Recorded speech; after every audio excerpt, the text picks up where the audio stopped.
여러분의 스마트한 투자를 돕기 위해 준비한 시간 투자 탐구 생활. 안녕하세요. 정태영입니다. 오늘은 리서치 센터의 공동락 연구원님과 함께 이야기 나눠보도록 할게요. 연구원님 안녕하세요. 네, 안녕하세요. 어우, 좀 인사가 좀 격하죠?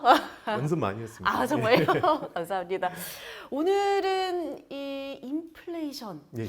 좀 어렵다면 어려울 수도 있는 이 인플레이션에 대해서 좀 알려주신다고 하셨는데 네, 네. 최근 인플레이션에 대한 이야기가 기사에서 굉장히 많이 엄청 많이 회자되고 나오고 있죠. 있어요. 예, 예, 예. 인플레이션 정말 어떠한 공포심 때문에 저희가 이렇게 인플레이션에 대해서 자주 이야기가 나오는 걸까요? 저도 이제 리서치 센터 생활을 꽤 오래 하긴 했는데 네. 올해만큼 개인 투자자들이라든지 투자자들한테 직접적으로 전화를 많이 받은 적이 없는 것 같아요. 아, 보통 직접적으로 예, 전화를 예. 해요. 저는 보통 매크로 데이터를 다루다 보니까 상대적으로는 종목이라든지 섹터 하시는 분들에 비해서는 전화 빈도가 덜하긴 한데 네. 올해는 거의 뭐 1분기부터 네. 물가 뛰는 거 아니냐. 나 대출 많은데 금리 어떻게 되냐. 그렇죠. 이런 말씀 때문에 전화를 엄청 많이 하시더라고요. 그래서 이게 제가 하는 일에 대해서 저 스스로도 내가 이렇게 중요한 일을 하고 있었나? 라고 생각을 할 정도로 엄청나게 관심을 많이 받았는데 네. 사실 이 코로나 충격으로 인해서 작년에 글로벌 정책 당국이 돈을 엄청나게 많이 풀었지 않습니까? 그러다 보니까 결국 돈을 많이 풀었으니 시간이 지나면 물가는 뜰 거야라는 기대들이 많이 있었고요. 네. 그런 과정에서 1년이 경과하니까 슬금슬금 물가 지표들이 뛰고 있습니다. 그런 과정들을 확인하니 정말 우리가 우려했던 그 시대가 오는 거 아니냐라는 게 네. 이제 시장에서는 공론화되고 있는 상황들 같고요. 저는 일정 정도는 맞긴 합니다만 또 어느 정도 또 내용을 뜯어보면 너무 좀 과장된 측면도 있는 것 같아요. 예, 그런 부분들 잘 옥석 가리기를 해서 평가를 하는 게 인플레이션을 제대로 판단하는 방법인 것 같습니다. 그렇다면 우리가 너무 지나치게 걱정부터 하는 게 아닌가 이렇게 말씀하시는 건가요? 예, 저는 뭐 아예 전혀 걱정을 하지 말라 이런 말씀은 아니긴 한데 네. 그래도 물가와 관련된 내용들을 좀 논리적으로라든지 지표 내용을 뜯어보게 된다라고 하면 네. 우리가 생각했던 공포감보다는 조금 더 줄여서 그리고 객관적으로 볼 수 있다는 말씀 좀 드리는 거고요. 네. 이 보통 물가라고 하는 게 상승률, 하락률로 표시를 합니다. 그쵸. 보통 이제 정한한 선수한테 네. 물가 어떻게 됐어 하면 물가 지수가 105예요. 이렇게는 말씀 안 하시잖아요. 그렇죠. 그리고 제가 그렇게 말해도 네. 사실 와닿지도 않고요. 네. 보통 그러니까 물가가 얼마 정도 뛰었어요 얘기를 한다라는 거죠. 네. 그리고 보통 물가를 설명하려고 하면 네. 1년 전 어. 기준을 많이 삼습니다. 아. 그러다 보니까 지금의 물가 상황이 일정 정도는 작년의 물가 상황들로 인해서 지표가 만들어졌을 가능성이 크다라고 하는 거죠. 아. 1년 전 정도로 그쵸. 한번 돌아가 볼 수 있을 것 같은데요. 네. 저도 사실 많이 놀랐는데 국제 유가가 마이너스 갔던 기억 나세요? 아, 혹시? 기억나죠. 정말 예. 깜짝 놀랐죠. 아침에 저도 이제 블룸버그 단말기 봤는데 엑셀 그래프가 뭐 이상하게 왔다 네. 이게 맞나 싶어서 네. 서로 몇 번 확인을 했어요. 했는데 정말 마이너스 갔더라고요. 지금은 이제 유가가 나름대로 정상 국면에 가 있습니다. 네. 많이 뛰지 않았고 코로나 전후 정도 수준에서 숫자가 왔다 갔다 하고 있는데 네. 그때 마이너스 갔던 물가 상황, 유가 상황과 지금의 유가 상황을 비교를 해보면 상승률이 엄청난 거죠. 그렇죠. 유가뿐만 아니라 각종 원자재 가격도 비슷한 맥락들을 갖고 있었기 때문에 작년도에 물가가 상당히 낮아졌던 상황들이 올해 반대로 물가 상승으로 나타난다. 조금 이제 뭐 경제학적으로나 용어로 한다 그러면 기저효과라는 네. 부분들 때문에 물가 상승률이 크게 보인다라고 하는 거죠. 그런 부분들을 잘 컨트롤해서 보시는 게 지금 물가를 제대로 평가하는 잣대가 되지 않겠냐는 생각입니다. 아무래도 작년에 워낙 코로나로 인한 타격이 컸기 때문에 지금 기저효과로 인해서 상대적으로 물가가 좀 올라 보이는 것이다 라고 네. 말씀을 하시는 건데 네네. 그렇다면 작년에 비해서 지금 현재 물가가 어느 정도 올랐나요?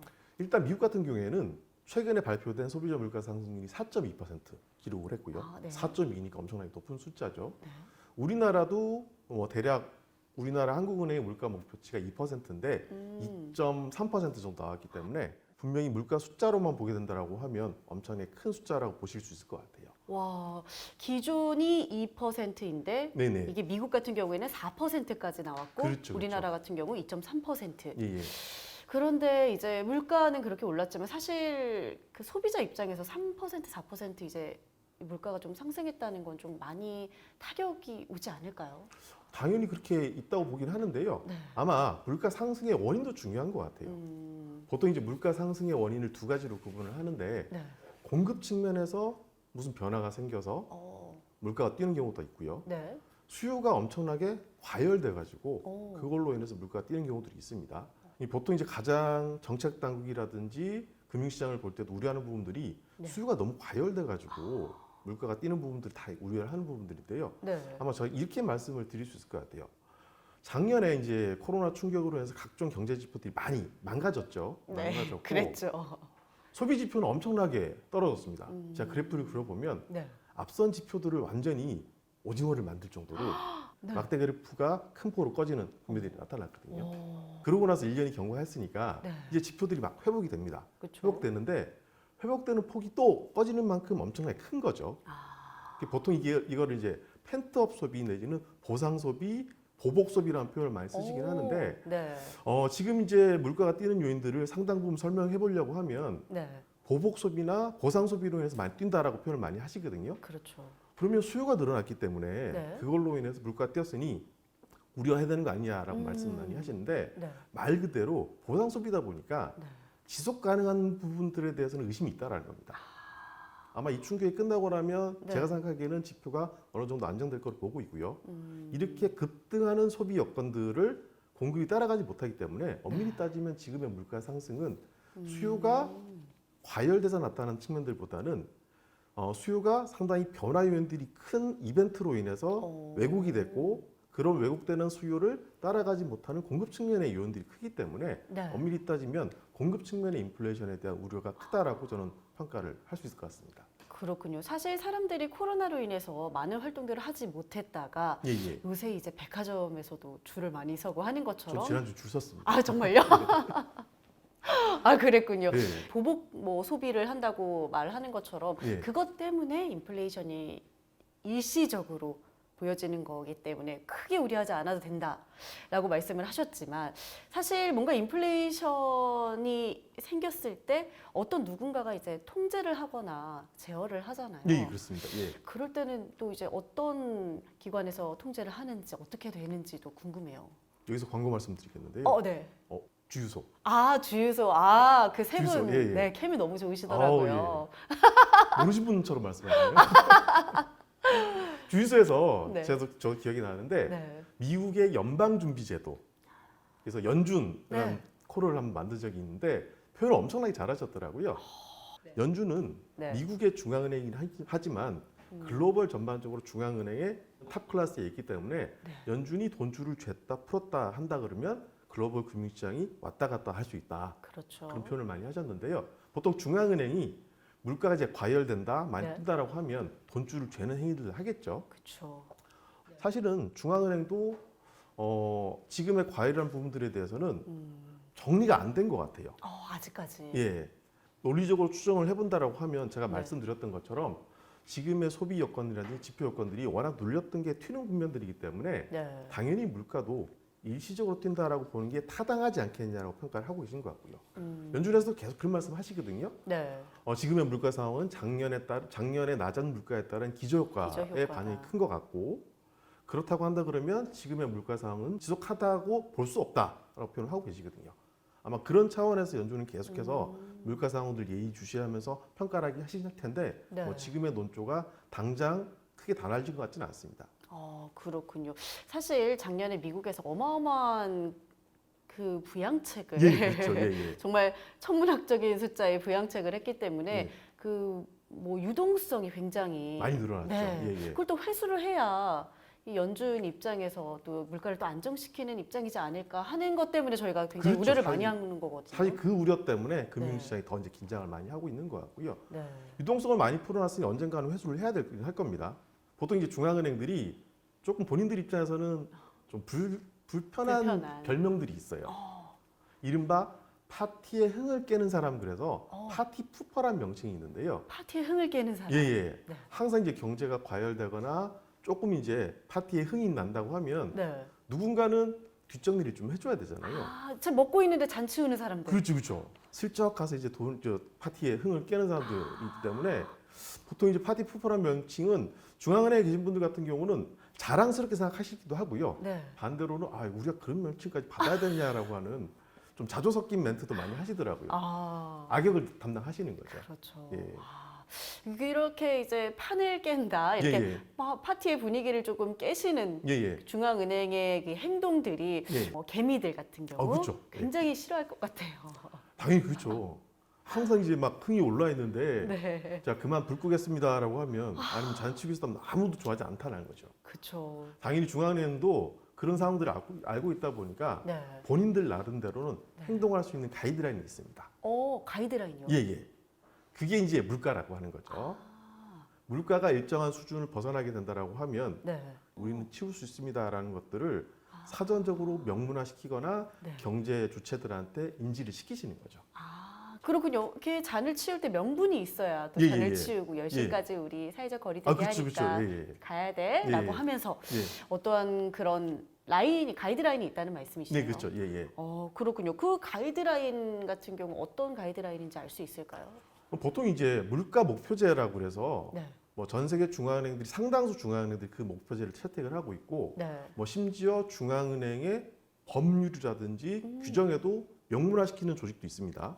근데 뭐 그렇게까지 안 하는 조직도 많긴 한데 네. 상당수 중앙은행들 특히나 선진국 같은 경우에는 네. 물가 상승률이 2%를 넘어서게 된다라고 하면 네. 우리는 개입을 할 수 있어라고 하는 가이드라인을 사전에 제시를 하는 거죠. 네.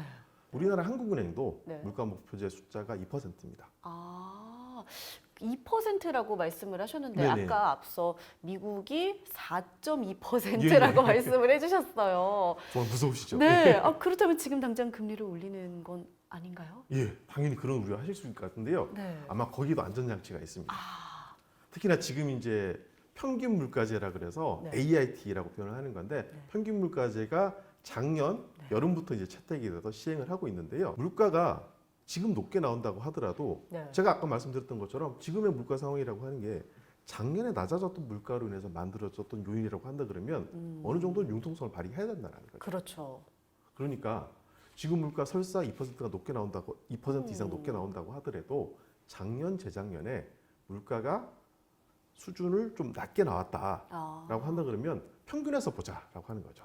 평균을 해서. 예, 그래서 평균 물가제라고 하는 건데 네. 뭐 정확하게 시한을 얼마까지 보자는까지 명문화시키진 않았는데 네. 대략 연준에서는 뭐 생각하시는 숫자나 기한이 있을 거긴 합니다만 네. 그걸 기준으로 해서 지금의 물가 상승이라고 하는 부분들은 본인들이 이걸로 인해서 금리를 올릴 만한 명분은 아니다라고 본인들이 선제적으로 표시를 하셨다는 거죠. 그렇다면 저희가 너무 이 지표를 보고 놀라서 예. 금리를 다시 올리는 게 아니냐 하는 이러한 우려를 하지 않아도 조금은 걱정을 조금 내려놓아도 되겠대요. 예, 충분히 그럴 수 있다고 생각을 하고 있고요. 당연히 올해 중에 물가가 뜰 거라는 부분들은 네. 뭐 저처럼 지표를 보는 사람도 마찬가지고 중앙은행 분들도 작년에 마이너스 물가를 다 같이 보셨을 거 아니에요? 맞아요. 그러면 내년에 물가 엄청 뛸 텐데 네. 그걸로 인해서 경제 활동을 하시는 분들이 가게나 기업이 이걸로 긴장을 하면 어떡하지라는 그쵸. 고민들을 많이 하셨다는 거죠. 네. 작년 여름부터 우리는 이제 평균 물가제로 한다라고 명시를 하셨어요. 그 얘기인즉슨 내년도에 물가가 높게 나올 테니 그걸 가지고 지나치게 우리가 금리를 빨리 올릴 거다, 강하게 올릴 거다라는 부분들에 대해서는 걱정하지 말라고 하는 시그널로 받아들여야 된다고 저는 평가를 하고 있는 거고요. 네. 실제로 지금 그런 상황이 왔다 보니까 네. 평균적인 물가 수준과 비교를 해보면 지금 물가가 좀 높게 나온다고 하더라도 연준은 충분히 감내할 수 있다라는 입장들을 계속해서 반복해서 피력을 하고 있습니다. 역시 똑똑하신 분들은 한 치 앞을 더 내다보시는 선관이 있으시네요. 그러시더라고요. 그런데 사실 지금 이 올해 주식시장을 살짝 본다고 하면 네네. 그거에 대한 우려가 너무나도 팽배한 것 같아요. 인플레이션에 너무 네. 많이 크죠. 예. 인플레이션과 관련된 데이터를 집계를 하고 그게 금융시장의 반응으로 체크를 하는 저 같은 입장에서 많이 좀 놀랍니다. 네. 작년에 물가 많이 낮아졌으니 올해 뛸 거야 생각했는데 생각보다 이제 지표가 높게 나오고 그렇죠. 거기서 끝나지 않고 주식시장이 출렁출렁 거리게 되고 네. 금리가 많이 뛰고 심지어 전화도 많이 오고 하니까 정말 뭐 무슨 큰 변화가 생기지 않느냐라는 생각을 해보게 되는 건데요. 네. 아마 저는 그 요인들 중에 상당 부분이 이른바 라떼 물가라고 표현을 할 수 있을 것 같아요. 라떼 물까요? 라떼는 말이야 하는 그 물가 아. 있잖아요. 라떼는 말이야. 예, 예, 예. 다른 말씀이 아니라 네. 물가를 보는 시각들이 네. 세대별로 좀 다르더라고요. 오. 그러니까 저같이 이제 80년대나 90년대 초반에 학창생활을 보내고 사회생활을 보낸 사람들하고 네. 그 이후에 네. 제 나이가 들통났네요. 아니에요. 같은 30대? 네. 이 분위기 좋은데요. 네. 그런 분들하고 네. 물가가 전반적으로 안정적인 상황을 학창 시절이나 사회생활 초년병 시절에 경험한 분들 같은 경우가 네. 물가를 보는 시각이 다르다라는 거죠. 오. 그럴 수밖에 없는 게 항상 이제 본인들의 기억이 가장 선명하게 남잖아요. 그렇죠. 그러면서 항상 내가 고생을 제일 많이 했어. 이런 표현도 내 많이 하시게 때는 되는데 말이야. 다 그러시잖아요. 물가에도 그런 상황들이 그대로 적용되는 건데 미국도 마찬가지입니다. 네. 이게 실제로 데이터 통계상으로도 나타났는데요. 네. 미국의 미시간 대학이라는 그 오. 데이터 집계하는 대학인데 데이터 집계를 하십니다. 네. 하시는데 그 경제 활동을 하시는 분들을 대상으로 해서 물가에 대한 기대치를 서베이를 돌립니다. 설문조사를 이렇게 예, 하시는군요. 서베이를 쭉 돌려가지고 물가에 대한 기대치가 전반적으로 이번 달에는 몇 퍼센트 나옵니다라고 하는 데이터를 발표를 하는데요. 네. 재미난 데이터가 있는데 네. 세대별로 편차가 엄청 큰 거예요. 세대별로 많이 편차가 컸나 봐요. 예, 생각보다 많이 크더라고요. 저도 네. 이 데이터를 보면서 정말 라떼 물가다라는 생각이 들 정도로 네. 물가의 갭이 큰데 숫자를 간단히 소개를 시켜드리면은 네. 55세 이상의 연령대 분들, 55세 이상. 예, 네. 저랑 좀 멀겠죠. 네, 네, 많이 예, 먹어요. 예, 그런 분들 같은 경우에는 물가에 대한 기대치가 2.9%였습니다. 2.9%. 예, 2.9%인데 네. 상대적으로 영보이들, 어린 네. 세대들 18세에서 35세 그 사람들 같은 경우에는 물가에 대한 기대치가 2.3%였습니다. 확실히 좀 차이가 많이 차이가 나죠. 나는데요. 2.9하고 2.3인데요. 네. 만약에 그 시점에서 물가가 2.5% 정도 숫자가 발표가 됐다라고 하면 네. 올드보이들 같은 경우 그렇게 표현을 한다라는 거죠. 라떼는 말이야 물가가 2.9 정도는 돼야지 물가가 높다라고 평가를 하는데 네. 야 2.5? 뭐 그냥 그럴 수 있지 이렇게 평가를 한다라는 거죠. 근데 상대적으로 영보이들 같은 경우 본인들의 눈높이가 2.3이니까 그렇죠. 물가가 우리가 생각했던 것보다 높게 나오고 있네. 물가가 점점 높아지는 거 아니냐라고 우려를 할 수 있다는 겁니다.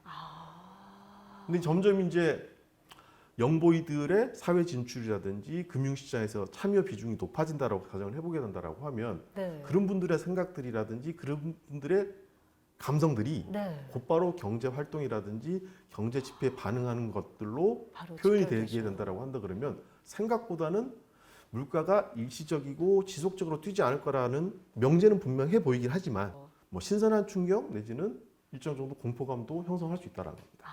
그렇군요. 그만큼 이 연륜이 조금 예. 덜하기 때문에 공포감도 크게 와닿을 것 같은데 네. 우리나라 사람들 역시 좀 비슷하지 않을까 또 생각이 드네요. 아마 그럴 것 같아요. 정확한 기억은 없긴 합니다만 네. 그 대한뉴스 같은 데 보면 그 오일 쇼크도 아니고 석유 파동이라고 표현을 합니다. 그걸 보시면서 부모님들이 너 이때 이랬어라는 표현을 하시거든요. 그게 제 기억으로 남아 있다 보니까 네. 물가에 대한 눈높이들이 상대적으로는 이 정도 수준이면 별로 높지 않다. 물가 별 문제 없다고 표현을 하는데 실제 저희 리서치 센터 내에서 보면 네. 연령대 구분 있지 않겠습니까? 그렇죠. 그런 분들 같은 경우는 상대적으로 물가에 대한 민감도가 크시더라고요. 2.5%, 2%면 네. 물가 센 거 아니에요? 라고 표현을 하실 정도로 세대 간의 갭들이 존재를 합니다. 네, 그렇다면 연구원님이 말씀하신 오늘의 이야기는 아무래도 이 기저효과에 따른 일시적인 상승이기 때문에 인플레이션 같은 경우 조금 더 지켜보고 걱정을 조금 내려놔도 되지 않을까라는 말씀이신가 싶은데 어떤가요? 정확하게 평가를 하신 것 같고요. 네. 아마 저는 이제 투자자분들한테 이런 말씀 좀 드리고 싶어요. 물가 지표가 지표로 발표가 되고 특히 언론사 뉴스에서 뭐 빨갛게 한 줄씩 나오게 되면 되게 공포감을 많이 느끼시잖아요. 네. 근데 지표나 숫자도 분명히 과거의 히스토리가 있는 것이고 그 부분들을 논리적으로 따져보게 된다라고 하면 지금의 상황들을 충분히 예측 가능했던 상황들이다라고 생각을 하게 된다라고 하면 네. 지나치게 그 공포감들을 확대 해석을 해서 투매를 한다거나 밤잠을 못 주무신다거나 이런 상황들은 좀 줄이지 않겠느냐라는 네. 생각이 들어서 물가 지표들에 대해서 지금 제가 어느 정도 말씀을 드리긴 했지만은 세부적으로 수치를 한번 뜯어 보신다거나 그래프를 한번 그려 보시면은 그렇게 민감하게 반응할 필요는 없을 것 같습니다. 알겠습니다. 오늘 이렇게 리서치 센터의 공동락 연구원님과 함께 이야기 나눠봤는데요. 인플레이션에 대한 우려 살짝은 내려놓으셔도 좋을 것 같습니다. 여러분의 스마트한 투자를 돕기 위해 준비한 투자 탐구 생활 오늘 여기까지 하도록 할게요. 안녕. 같이요. 구독, 좋아요 눌러주세요.